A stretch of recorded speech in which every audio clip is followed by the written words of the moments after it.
all of a sudden, okay, so now I got this new socially responsible practice and I expected to take a haircut. I was managing 80 million and I thought, okay, my clients didn't hire me to be a do-gooder. So I'm going to shift my practice. I'll probably lose about 20%. I figured I'd go down from 80 million to 68 million. And anyone in my industry knows that's a good chunk of income for me. But I thought, I don't care. This is where I'm going. The opposite happened. My clients loved it. They said, oh my God, why didn't you introduce this to us sooner? And because they were conservative portfolios, the return didn't even change, right? They ended up with the same return. So now my tagline was creating my clients' wealth while strengthening the world.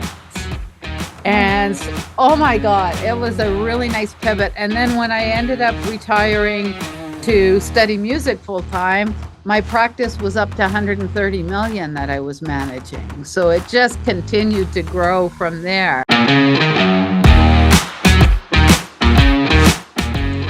Welcome to another episode of WyzeCast, the show that elevates voices, shines the light, showcases the gifts of our heart-centered guests, and amplifies the positive differences they are making in the world.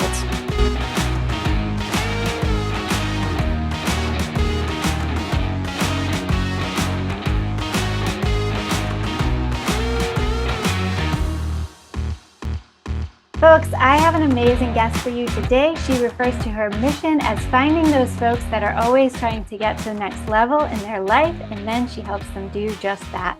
Whether you are struggling to get through one of life's curveballs, like losing your job, or you just want to find new ways to focus on your business growth, she has tools and personal stories to share.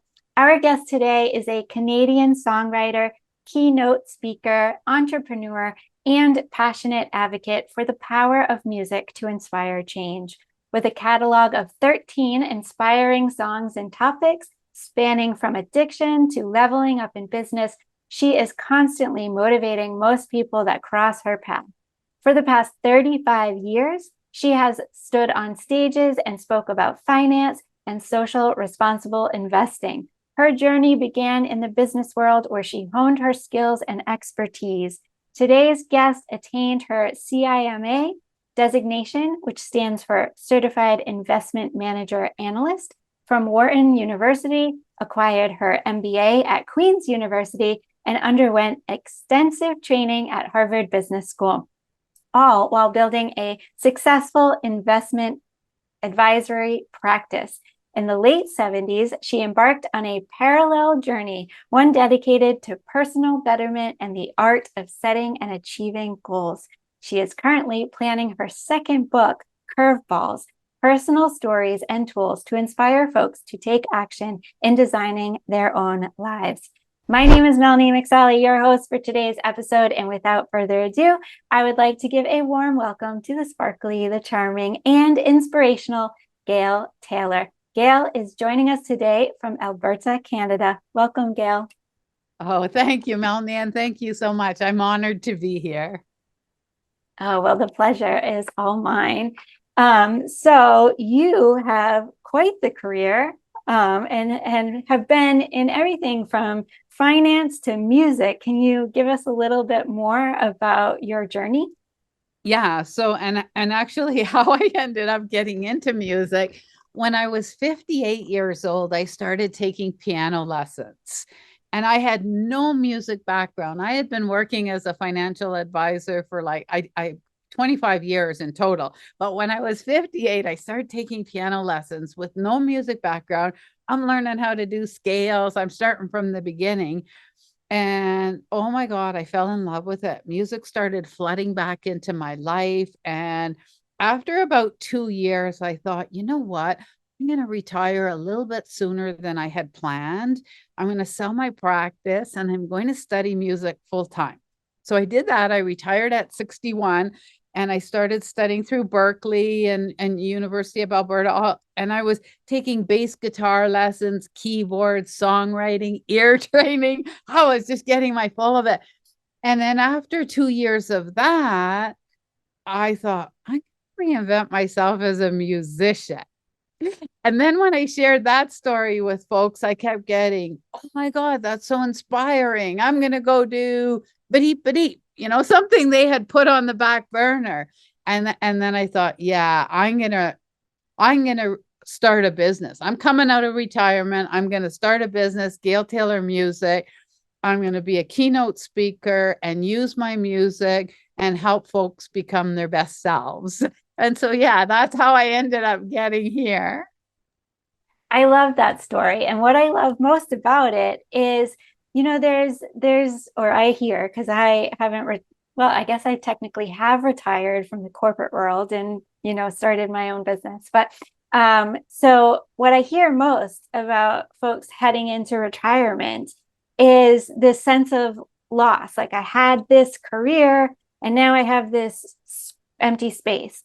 And what I love about what you're sharing is, this is a time to like do the things you never got to do while you were working and really, put focus on those passions in life. And that doesn't mean you can't make a little money doing what you're passionate about doing. Well, and that's actually a good way to word it, because that's what some of my speeches, that's what I talk to folks about. I mean, for me, I was passionate about my job as a financial advisor. I loved it. I loved going to work and it was great.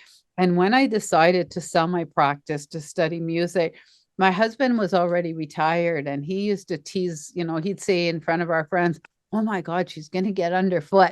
And I started to laugh and I said, well, this might be the right time to tell you that I'm actually retiring to go back to school and study music full time. And he was fine with it. He said, as long as you don't go away, stay, do the studying from Edmonton, Alberta, Canada. And I said, no problem. I can figure that out. But you're right. Lots of people, when they get to the point where they want to retire, it's okay, now what? And my now what is go find a passion and go for it. Yeah, that's awesome. So, what does working with you look like? Like, what do you do with your clients for your clients? So mostly as a keynote speaker. So I get hired by conferences, and whether I have three different topics that I work with. One's mental health, one's empowering women, and one is leveling up. And I'm in the process right now, as you know, I'm doing a Kickstarter, which by the time folks you're listening to this, it's probably going to be over because it ends on December the 22nd. But my Kickstarter campaign is to fund my new book that I'm writing called Curveballs and a year on the speaking circuit. So my clients can buy the book Curveballs, and it's my personal stories and my journey and tools that help you get through some of the challenges that life throws at you. Heck, you might even learn some of the mistakes I made not to make them. And as a keynote speaker, I speak for audiences both on Zoom and at large conferences. With mental health, it's a lot about addiction. It's a lot about dealing with loved ones that are addicts. I had a son that was an opioid addict. And as you know, both your country and mine have an epidemic right now of people dying from the fentanyl that's in this. And so I talk a lot about, and I even have a song about it, about the loved ones giving themselves permission to still enjoy life, to still live, even though they've got somebody in their life that's struggling with this disease. And it's how to get through some of these issues. And so, yeah, so they can expect that as a topic, or empowering women. I worked in a male dominated industry for 25 years.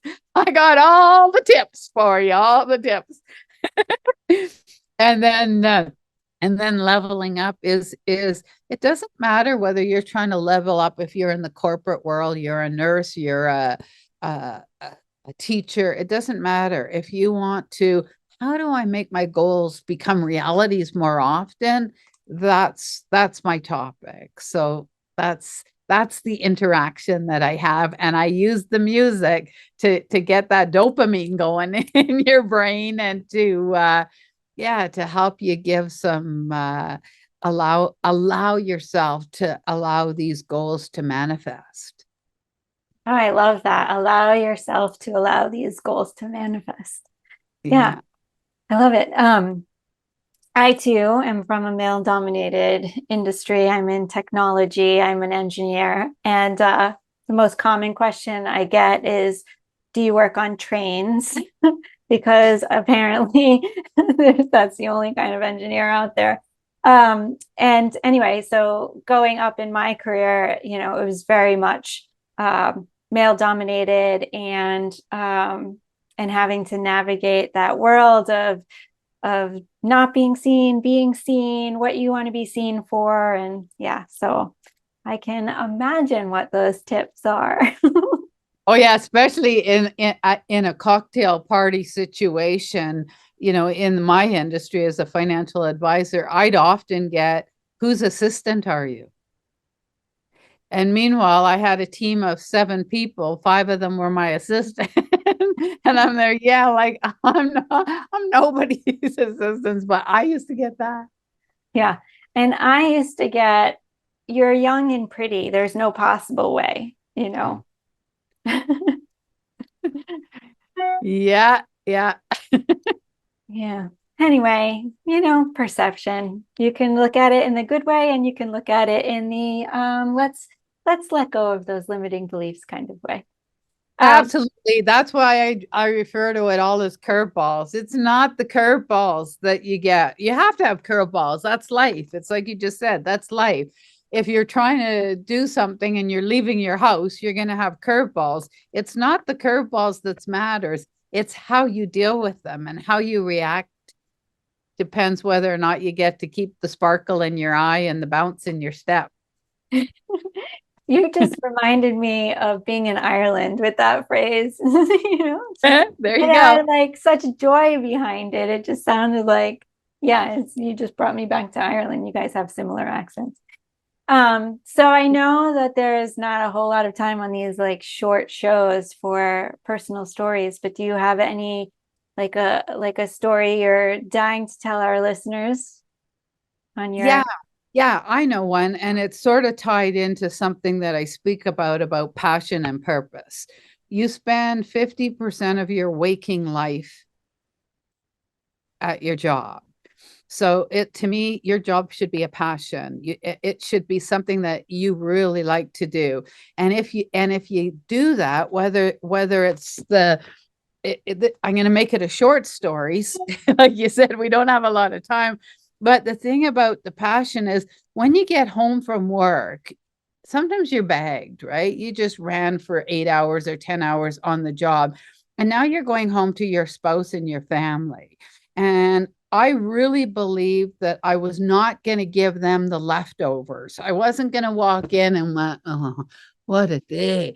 So before I walked in the door, every time I arrived at home, before I walked in the door, I reset. I walked in the door. I looked at my husband and I said, "Honey, I'm home and I had a good day.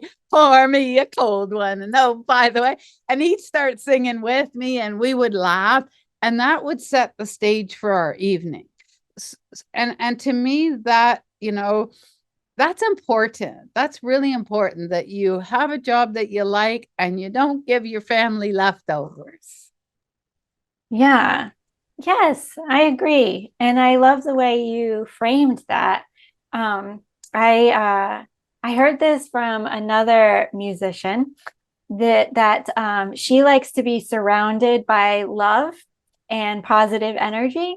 So before she enters a room, she does a little tiny personal meditation, and she sends love into the room and asks it to give her a hug as she enters.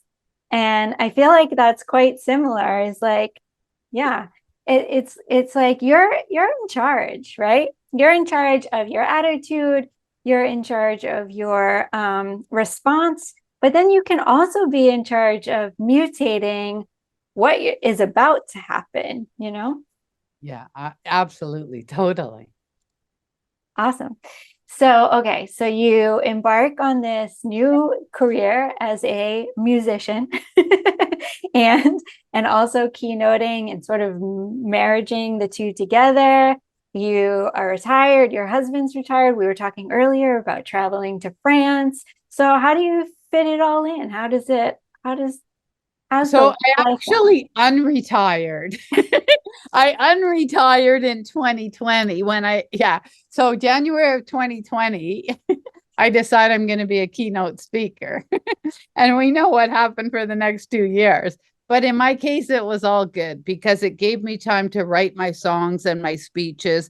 I record my songs in Nashville. So I go down there to do my recordings. And so yeah, basically I came out of retirement and started this business. And so I built a music studio in my basement. Welcome to my music studio. and Beautiful. and so I'm a morning person, so I'm usually up at 4 or 5 o'clock. I come down here around 6 in the morning and I stay until 4. So, I'll go upstairs to have lunch or go to meetings or whatever. But mostly, I spend Monday to Friday from 6 in the morning to 4 in my music studio, creating my stuff, having Zoom calls with wonderful people like you. And then at 4 o'clock, I go up and I sit and it's cocktail hour. I have my non-alcoholic beer with my husband and we sit and talk for a bit and then we have dinner and spend our evenings together and our weekends and I have grandchildren and kids, family that I see on the weekends. So yeah, I just figured out a design for the time and it works perfectly. Nice. I love this. This is what I want to be when I grow up. I actually wrote a song called Time Is On Your Side. And it's all about time management and how to make sure that you're not chasing your tail all the time.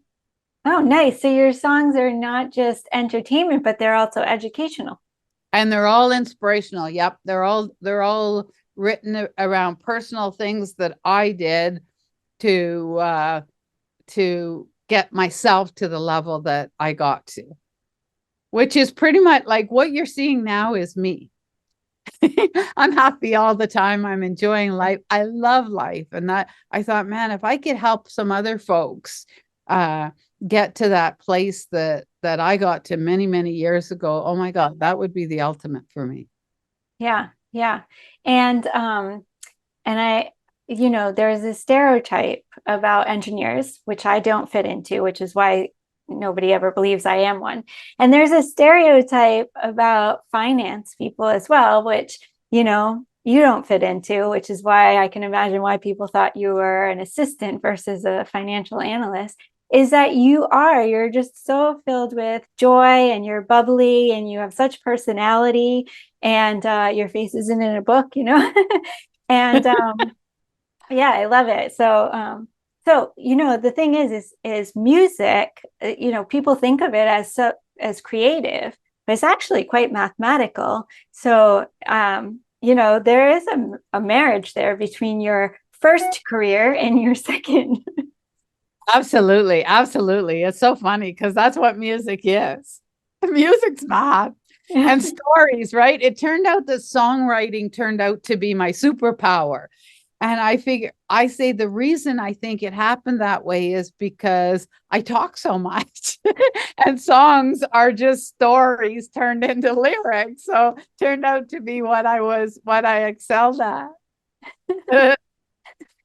That's awesome. So what's your favorite part? What's your favorite part about like this new phase of your life? I think the just following down a new challenge and enjoying learning all the different things. Like I'm a life learner. I just love learning how to do things. But once I create the end of a song and then I put it up on Spotify or YouTube and it starts getting all the positive reaction, I think, oh, this is so I just love it. I just love being able to do that. I love practicing on the piano. I love the songwriting. I love all the people that I'm meeting. It's just such And of course, my trips to Nashville. Okay, if I have to pick one, I'm going to go the trips to Nashville. I co-write with somebody who has a studio on Music Row, and the energy there is so amazing. Yeah, and folks, if you have never been to a studio in Nashville, it is quite spectacular. I mean, the soundboard alone takes up an entire room. It's just incredible. And then the way they separate the musicians into different spaces to both isolate and merge the sounds together. I've been a couple of times with Berklee College of Music when bringing students there, and yeah, it's a sight to see. It's an experience. It is. Yeah, it's a real experience. Yeah. And some of the studios, one of the studios that I work with is Beard Studios, and they are just, oh my God. Like my keyboardist goes on tour with Tim McGraw, and my bass player plays with Miranda Lambert. Like these people are A1 musicians, and it is so I'm just so honored that I get to work with them. Yeah, and just walking the streets. This is what I loved about growing up in Boston is that you could just walk down the streets and hear so many talented musicians just playing on the streets, on the sides of the streets, playing outside of cafes, playing, in parks, whatever. And when you go to Nashville, it's that on steroids. It's just you walk up and down these rows, and it's just it's bar after bar, obviously, of musicians playing live, but then also they're on the sidewalks, they're in the parks, they're everywhere. It's great. That's it. That's exactly why I have access to such amazing musicians. The whole city, it's all such talented people, and everyone's in the music industry. And yeah, it's just great. Oh, this has been such a inspirational interview so far. So I was just thinking, I actually am part of this personal growth organization. We use sound in our seminars, and a lot of times we use John Denver songs because he had a knack for writing songs geared towards personal growth. But John Denver songs are I don't want to say old, but they've been around for a bit. And so I wanted to know, do your songs fall into this category? Do people use them for personal growth? They do. In fact, that's exactly why I wrote them. And that's how they fit in to be an accompaniment when I do the keynote speeches. And I talked to people about becoming their best selves. And you can actually pick a topic. Like one of my songs is called Dreaming About the Good Life.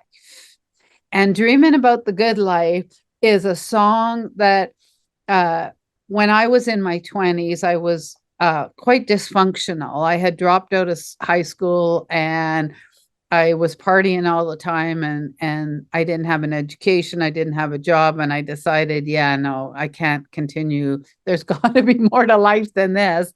And I started studying personal growth. That's when I first started, is in the 70s. In fact, my first book was Think and Grow Rich by Napoleon Hill. And I'm going to guess some of your listeners have read it. You probably read it. I mean, it's still out there. And being a dysfunctional 20-something-year-old, my goal was to be financially independent. Right off the bat, it was like, I want a sports car. I want a nice coat.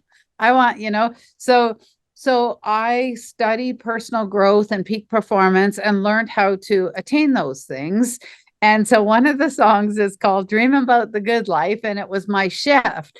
But I'm a do-gooder. So it was a song about how do we create our own wealth and make the world a better place at the same time, right? How do I do the philanthropic work? How do I give back and do both? Another song is called Staying Young. And Staying Young is a song about it doesn't matter whether you're 20 or 30 or 50 or 80, you're at the right point in your life. And it's, enjoy it. I have 30-year-olds that tell me that, especially in the music industry, if they hit the age of 30, then they think, oh yeah, I better leave this industry. I haven't made it yet, so I have to go do something else. And I'm like, no, no, no, no, no, 30 is not over the hill. Keep going. And even if you have to pivot within your industry, that's okay. Stay doing what it is that you're passionate about. Another song that I have that's really along those lines is uh You and You Alone. And You and You Alone is a song about you get to design your own life. You get to decide whether you're happy or whether you're miserable. You get to decide everything, right? Yes, life's going to throw curveballs at you, but I mean, you're here right now. You decide where you want to be and then figure out what the gap is and what it is that you have to do to get there. And that's up to you.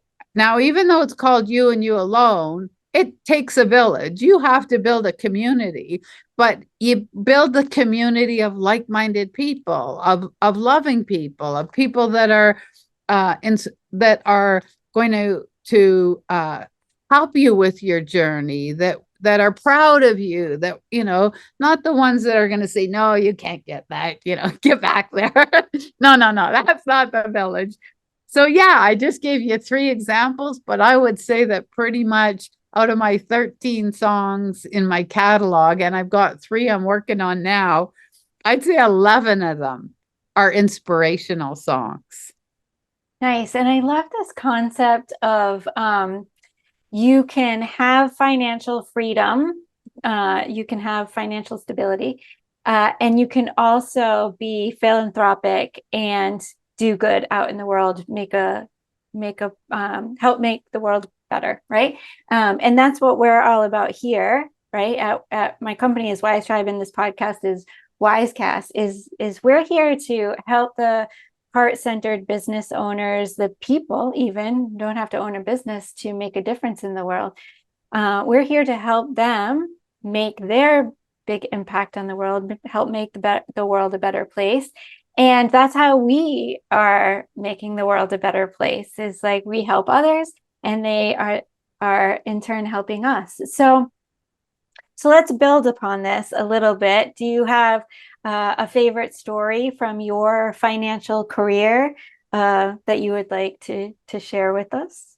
Yeah, I do. And before I share this story, I'll just say one other thing about what you just said, and that's that I've had somebody say to me with that one song that I mentioned, Dreaming About the Good Life, say to me after one of my speeches, she said, I'm going to listen to this song every day when I get up. First thing, I'm going to start my day with this song because you just gave me permission to go after achievements, to go like you made it so that it's not a bad thing to want to achieve, right? It's not a bad thing to want to create abundance. And so to me that was like, oh yeah, like go for it, for sure. Go for your dreams and make them as grandiose as you want. You should not have to be pulled back. You should go for what it is that you want. So what happened in my career, your question about, do I have a story in my career? I had been working for about, I'm going to say 15 years into my role as a financial advisor. And something was missing and I didn't know what it was at the time. I thought, what do I need? So I hired a business coach. And this guy said to me, okay, tell me what Gail Taylor's all about, and then tell me what Gail Taylor's financial practice is all about. And I said, oh, simple, no problem. Here's where I'm at now. And I want to make my clients financially independent so that they can retire and have the same lifestyle pre-retirement. I want to make myself financially independent. So at some point I could stop working and I can go do my philanthropic work and volunteer and make the world a better place, because that's kind of how I'm wired. And this guy said to me, yeah, that's not how it works.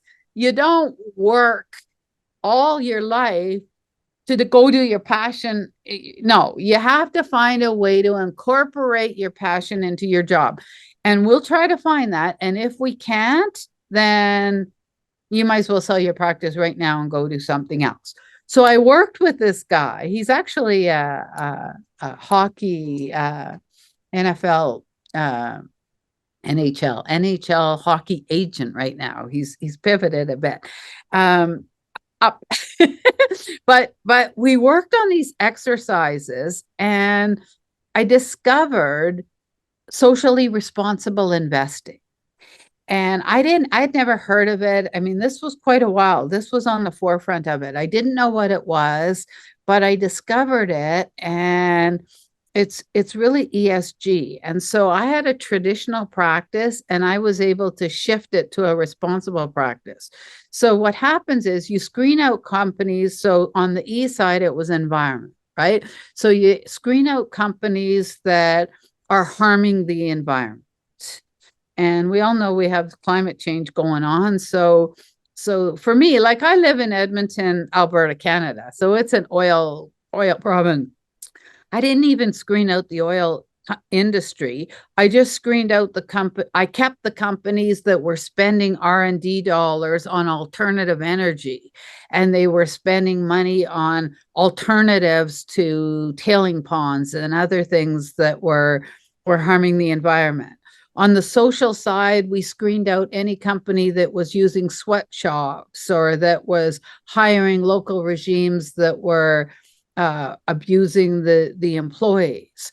On the governance side, we screened out companies that wouldn't let women on their boards, right? So all of a sudden, okay, so now I got this new socially responsible practice, and I expected to take a haircut. I was managing 80 million, and I thought, okay, my clients didn't hire me to be a do-gooder, so I'm going to shift my practice. I'll probably lose about 20%. I figured I'd go down from 80 million to 68 million. And anyone in my industry knows that's a good chunk of income for me. But I thought, I don't care. This is where I'm going. The opposite happened. My clients loved it. They said, oh my God, why didn't you introduce this to us sooner? And because they were conservative portfolios, the return didn't even change, right? They ended up with the same return. So now my tagline was, creating my clients' wealth while strengthening the world. And so, oh my God, it was a really nice pivot. And then when I ended up retiring to study music full time, my practice was up to 130 million that I was managing. So it just continued to grow from there. So yeah, that was one of the highlights for me in my career. Yeah, and is such a beautiful example for what we were talking about earlier, in that you can make a positive impact on the world. You can help create a better tomorrow while you're also creating your own financial stability. And it also shows that there are other ways than just donating money to create positive change. So I love these examples. Oh yeah, and pivoting within your own industry. Like, I know there's probably folks listening right now that are saying, yeah, I'm having a hard time with my career. And whether you're a small business owner or whether you're working in the medical, I mean, the nurses and the teachers, oh my God, COVID just really, really threw severe curveballs. And I bow down to you folks, because, you know, I just can't imagine. But you can take whatever career or business you have right now, and you don't have to leave it. You could do what I did. You could figure out what inside of here in this industry is what I do like, and why I came here in the first place, and what I'm passionate about, and pivot over to it. Yeah, yeah. And your income from your teaching career, or whatever the career is only one form of income. Like, you can do other things other than your quote unquote job, or you can make money outside of your job, right? I mean, you can do a whole number of things, and we could have a whole separate podcast on like the ways to make yourself financially secure in any profession. But I want to talk more about your book before we close this out. So why don't we dive in a little bit more? You give us a little bit more details or stories, if you will, about what the book Curveballs is going to be all about and when we can expect it. Okay. So yeah. So the good news is that my Kickstarter is 100% funded. And so yeah, so that's great. I hit my targets and everything's going well with it. It's keeping going. So who knows, by the time you're seeing this, it might be at 1,000%. But so the book itself, when I came into this industry and I started putting my team in place and my business and getting everything structured, I hired an entertainment lawyer to help get some of the things up and running. And his comment to me was that because you're a keynote speaker, a good idea would be to write a book to accompany you with the speeches. Now, this will be my second book. I wrote a book. I self-published a book in 2000. I used to teach a course for the University of Alberta for the Faculty of Extension on Introduction to the Financial Markets. And I couldn't find a textbook that I liked, so I wrote one. And so I had this book in print for quite a few years. And so this is going to be my second go at it. And basically the book, kind of looking at something that Tina Turner and Dolly Parton did. And it's a book where each chapter tells you a story, a personal story that I experienced, but also shares a couple of peak performance or personal growth tools that I learned to get through some of the curveballs and some things, and that really made a difference in my life. Like an example would be, so this pendant that I have on, it's actually my own line of jewelry that I have on my website. And the reason that I came up with the pendants, most artists will do like t-shirts and things, but I came up with the pendant as a trigger. So I talk about this in my book, about the story of if you're in your head and you're having negative thoughts or limiting thoughts, the easiest way to get out of your head when you have limiting thoughts is to grab onto something and just use it as a trigger, just to rub it. Like I use a word too. This one says staying young. It's all lyrics from my song. So one says, I got this, or the good life, but to me, it's grab the pendant and rub it. And if you want to use the word staying young, but get out of your head, right? For years, I didn't have the pendants and I used to just use the trigger, garbage in, garbage out. I stole that from an Olympic athlete. If I'm in my head thinking, oh, I can't do this, garbage in, garbage out. It's better when you're alone if you're yelling it. People might think you're a little wonky.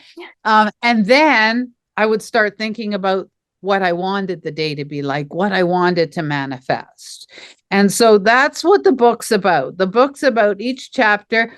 And then there's a little story instigated by a song. And so at the end, there's each chapter, there'll be a QR code. So you can go listen to the song and watch the video that was inspired by the story within the song.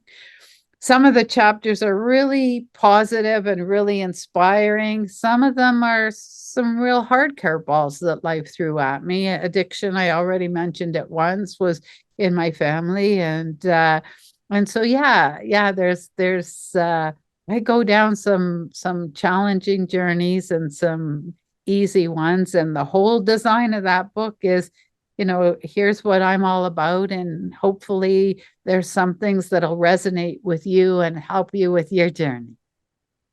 I love this. And I love this concept of, the book is a collection of stories, a collection of music, a collection of videos. You have the pendant. I just love the whole package. I know you mentioned some celebrities who have done it, but it's new to me, and I love the concept. I say that I've got Tony Robbins' hustle and Dolly Parton's grit. That would be me. And Tina Turner's Enthusiasm. There you go. Yes.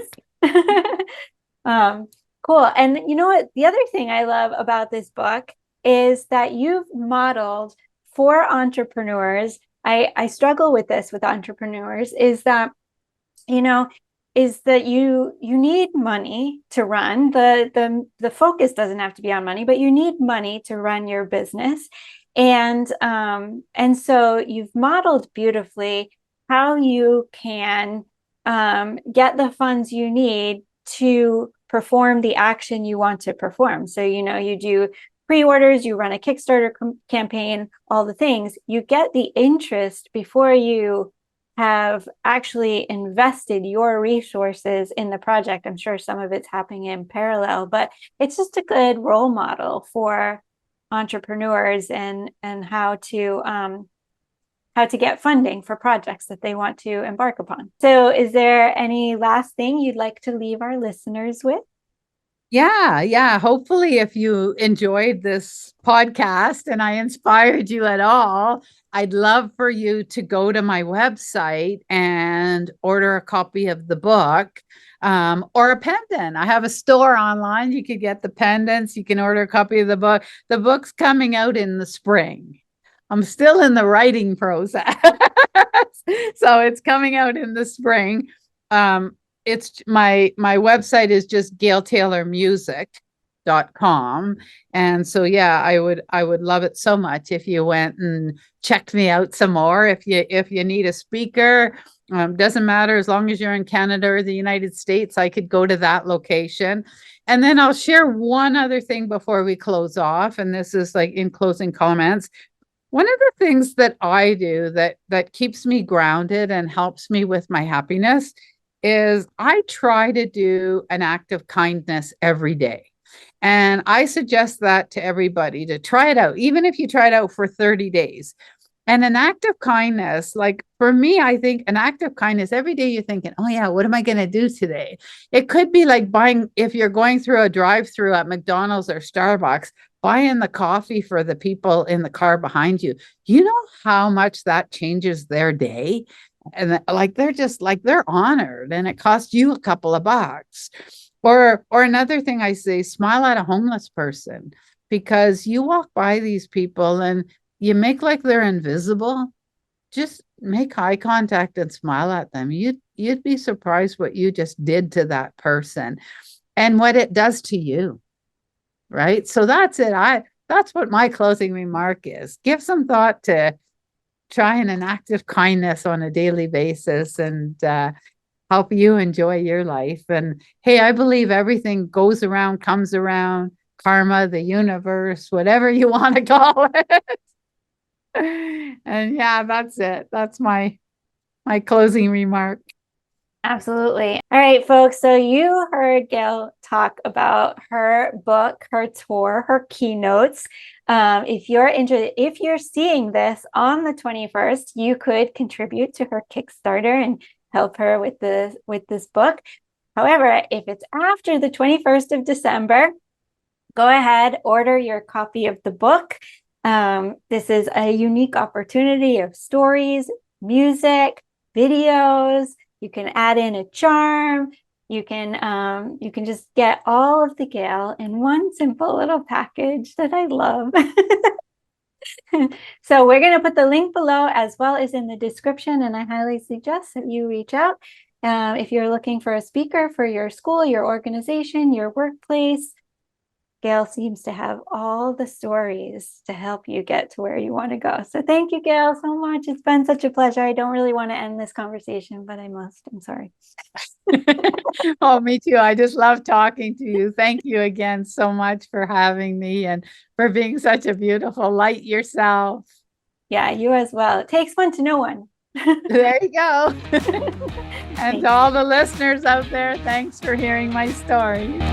I want to thank our listeners for tuning in. If you like what you heard here today, please do like, share, and comment. We are trying to get WyzeCast to be a hot new release. So if you feel inspired, if you felt moved, if you felt called, If we earned it, please do like, share, and comment. It is free for you to do so. It really helps the podcast grow, and we really do love your engagement. This was another episode of WyzeCast, the show that elevates the voices, shines the light, showcases the gifts of our heart-centered guests, and amplifies the positive difference they're making in the world. If you want to learn more about WyzeCast, you can visit our website at wyzecast.com. We drop 10 episodes every month on the 21st, so you can binge watch or spread them out over the month, whatever suits your mood and lifestyle. Once again, my name is Melanie. It has been my pleasure being your host today. Thank you for listening. Thank you for watching. Thank you for your engagement. And I invite you to come back and join me once again for our next episode of WyzeCast.